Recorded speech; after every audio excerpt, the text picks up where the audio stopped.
नमस्कार मित्रांनो, आपल्या सगळ्यांचं स्वागत आहे आमच्या चॅनल इनसाइट प्लेन्समध्ये. आज आमच्या सोबत आहेत मिस्टर विशाल जगताप सर, जे की खूप मोठ्या MNC कंपनीमध्ये डीएमच्या पोस्टवर आहेत. तर सर, तुमच्या सगळ्यात आधी वेलकम. थँक्यू. नमस्कार मित्रांनो, माझं नाव विशाल जगताप. मी एका कराडमधल्या छोट्याशा खेडेगावातून बिलॉंग करतो. माझं शिक्षण मी BE इन इलेक्ट्रिकल इंजिनिअरिंग झालेलं आहे आणि सध्या मी एका MNC मध्ये ॲज अ DY मॅनेजर पोस्टवरती काम करत आहे. सर, तुमच्या 2015 पासून ते आतापर्यंतचा प्रवास त्याच्याबद्दल काय सांगाल? 2015ला मी ज्यावेळी जॉईन केलो त्यावेळी क्वालिटी डिपार्टमेंटमध्ये, जसं मी सांगितलं, क्वालिटी डिपार्टमेंट जॉईन केलो.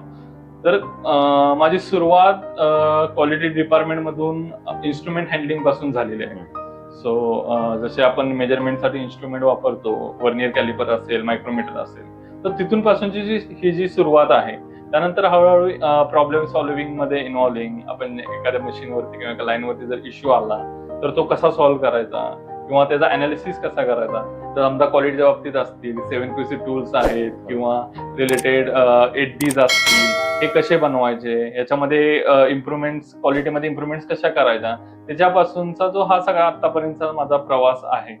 सर, जे नवीन लोक आता इंडस्ट्रीमध्ये येत आहेत, की त्यांना असं कोणते बेसिक स्किल आहेत जे डेव्हलप केलं पाहिजे?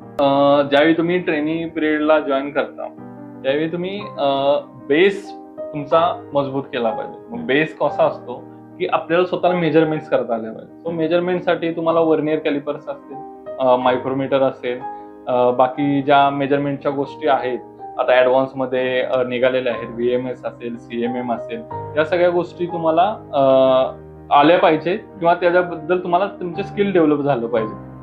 परत हळूहळू जसं तुम्ही पुढे जाल तसं मेजरमेंट पासून परत एक अप स्टेप असते प्रॉब्लेम सॉल्व्हिंगची, ज्यामध्ये तुम्हाला टूल्स यूज करावे लागतात. क्वालिटी टूल्स असतील, 7QC टूल्स असेल, PFMA असेल, प्रोसेस फेल्युअर मोड इफेक्ट अनालिसिस वगैरे, डिझाईन FMA असतात. सो याच्यामध्ये तुमची इन्व्हॉल्वमेंट किंवा याच्यामधलं तुमचं जे स्किल आहे हे डेव्हलप केलं पाहिजे. सर, तुमच्या मते लवकर ग्रोथ करण्यासाठी जॉब स्विच इम्पॉर्टंट आहे का? लवकर ग्रोथ करण्यासाठी तो पर्स्पेक्टिव्ह आहे की तुम्हाला कशी ग्रोथ करायची आहे. की तुम्ही एखाद्या कंपनीमध्ये गेलाय आणि एका वर्षात किंवा एका 1.5 वर्षात तुम्ही त्या कंपनीबद्दलचं ओव्हरऑल नॉलेज जर तुम्ही घेत असाल किंवा तुम्ही तेवढे गेन करत असाल, देन इट्स ओके की तुम्हाला कंपनी तुम्ही स्विच करू शकता 1-1.5 वर्षात, 2 वर्षामध्ये. सर, अशा काही मिस्टेक्स आहेत का जे तुम्हाला वाटते की ते मिस्टेक्स तुमच्याकडून आधी झाल्या नसत्या तर तुम्ही याच्यापेक्षा अजून खूप मोठ्या पोस्टवर असता? हा गुड क्वेश्चन आहे. आणि जे लोक इंडस्ट्रीमध्ये नवीन असतात त्यांच्यासाठी मी म्हणत नाही, बट जस्ट एक माझा अनुभव शेअर करतो मी. माझ्याकडून पण मिस्टेक्स झाल्या. ज्यावेळी मी सुरुवातीला जॉईन केली कंपनी त्यावेळी अग्रेशन जे आहे माझं, जे थोडं लिमिट पर्यंत मी आता कमी केलेलं आहे. जसं याच्यासाठी अग्रेशन हवं आहे तुम्हाला, बट ते एक लिमिट पर्यंत, म्हणजे लिमिट पेक्षा जास्त जर अग्रेशन असेल तर ते मिसअंडरस्टँडिंग क्रिएट करतात. जर एक तुमचे बॉस किंवा तुमचे कलिग्स जर तुम्हाला काही सांगत असतील आणि तुम्ही अग्रेसिव्हली क्विक एक्सप्रेस झाला तर पुढचा जो व्यक्ती आहे त्याच्याबद्दल त्याच्या मनात आपल्याबद्दल मिसअंडरस्टँडिंग क्रिएट होतात की याचा बिहेवियरच असा आहे किंवा हा अप्रोचच असा करतो प्रत्येक गोष्टीला. सो याचा इम्पॅक्ट पडतो. आपले जे मॅनेजर असतील किंवा त्यांच्यावरचे मॅनेजर असतील, हे सगळे गोष्टी नोटीस करत असतात लोक. तुमच्या कामाबरोबर तुमच्या ह्या गोष्टी पण कन्सिडर केल्या जातात जेव्हा तुम्हाला प्रमोशन भेटतं किंवा तुम्हाला एखादी हे द्यायचं असतं त्यांना, त्यावेळी या सगळ्या गोष्टीचा विचार केला जातो. सो माझं मत आहे की आपण ज्यावेळी नवीन असतो तो लिसन फर्स्ट, समोरच्याचं पहिल्यांदा ऐकून घ्या आणि इतकंच एक्सप्रेस व्हा किंवा इतकंच अग्रेसिव्ह व्हा ज्याने मिसअंडरस्टँडिंग क्रिएट नाही होणार. सर, खूप लोकांचं असं मत आहे की 9 ते 5 जॉब करणारी लोक एक बोरिंग टाईपचे पर्सन असतात किंवा ते फॅमिलीला वेळ नाही देत. असा गुड क्वेश्चन. असं काही नसतं. म्हणजे जनरली लोक बोलतात नाही, ऑफिस इज अ प्रायोरिटी, म्हणजे असावी, ऑफिस इज अ प्रायोरिटी नसावी असं नाही, ऑफिस इज अ प्रायोरिटी असावी, but you have also family. त्यांना वेळ देणं हे तुमचं काम आहेच. तो क्वालिटी टाइम असला पाहिजे. की असं नाही की ऑफिस मधून आलो मग ते प्रेशर होतं, मग ते उगाच चिडचिड झाली होती, मग ते घरी आलो, मग घरी आल्यानंतर घरच्यांच्यावरती चिडचिड निघाली, मग तो पूर्ण टाइम बर्बाद झाला. असं नको व्हायला. बट आतापर्यंतची जी माझी लाईफ आहे, मला आजपर्यंत माझी वाईफ नाही कधी म्हणली की बोरिंग होते मला म्हणून. सो इथून पुढे पण असंच चालेल अशी अपेक्षा ठेवतो मी. सर 2 पर्सन आहेत, एक गव्हर्नमेंट सेक्टरच्या आणि एक प्रायव्हेट सेक्टरच्या, बरोबर. गव्हर्नमेंट सेक्टर मधला त्याची जॉब प्रोफाईल छोटी जरी असली आणि एखाद्या प्रायव्हेट सेक्टर मधला जो पर्सन आहे त्याची जॉब प्रोफाईल मोठी जरी असली तरी पण जे इम्पॉर्टन्स आहे ते गव्हर्नमेंट सेक्टर वाल्यालाच दिला जातो आणि प्रायव्हेट सेक्टर वाल्याला थोडा कमी इम्पॉर्टन्स दिला जातो. तर याच्याबद्दल तुमचं मत काय आहे? गव्हर्नमेंट सेक्टर मध्ये जे लोक काम करतात त्यांचं डे टू डे जे काम असतं हे सराउंडिंगच्या लोकांच्या बद्दल असतं. फॉर एक्झाम्पल, तुम्ही एखाद्या तहसील कार्यालयात गेला तर तुम्हाला एखादा दाखला काढायचा आहे, तर तुमची जी कामाची पद्धत आहे किंवा कामाचा जो संबंध आहे, रेफरन्स आहे, त्या लोकांशी आहे. मग त्या लोकांना काय वाटतं की याची साईन असल्याशिवाय पुढे जात नाहीये. ओके, हा एक पर्स्पेक्टिव्ह असतो की याच्या साईन शिवाय पुढे काय जात नाही. बरोबर. भले तो छोट्या पोस्टला असेल की बाबा जस्ट आपल्याला एक साईन करून द्यायचं आहे पेपर, हे लोकांना माहित का होतं? कारण लोक तिथपर्यंत पोहोचतात.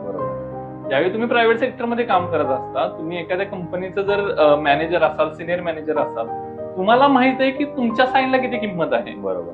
Within a company. बट तो पिरियड कसा पडतो? Within a company.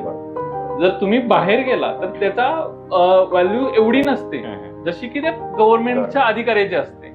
म्हणून आतापर्यंतचा जो इम्पॉर्टन्सचा जो विषय आहे तो हा या बाबतीतला आहे ना, असाच आहे.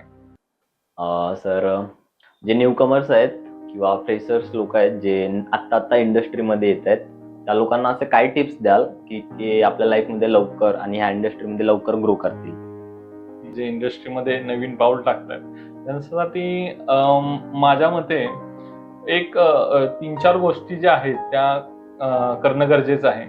पहिली गोष्ट, जे गिव्हअप करतात ते लोक त्या इनिशियल स्टेजला, ज्या स्ट्रगलिंग पिरियडमध्ये जे चॅलेंजेस जर आले त्यांना, तर मी थोडं आता या फेजमध्ये अनुभवलंय की लोक आताची जी नवीन लोक आहेत ते लवकर दुसरा मार्ग शोधण्याच्या तयारीत लागतात. थोडं त्यांना माझं असं म्हणणं आहे की थोडं चॅलेंजेस घ्यायला शिकलं पाहिजे.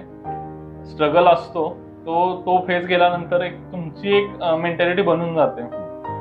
कंपनीला काय हवं असतं, जर तुम्ही पुढे जायचं असेल तुम्हाला, तर कंपनीला काय हवं असतं की ओके की हा सांगितलेलं काम करतोय, पण त्याच्या व्यतिरिक्त काय करतोय, त्याच्या मनाने तो इनिशिएटिव्ह घेऊन काय करतोय, म्हणजे तुमचा परफॉर्मन्स जो आहे तो त्या गोष्टीवरती ठरवला जातो की तुमची इन्व्हॉल्वमेंट किती आहे.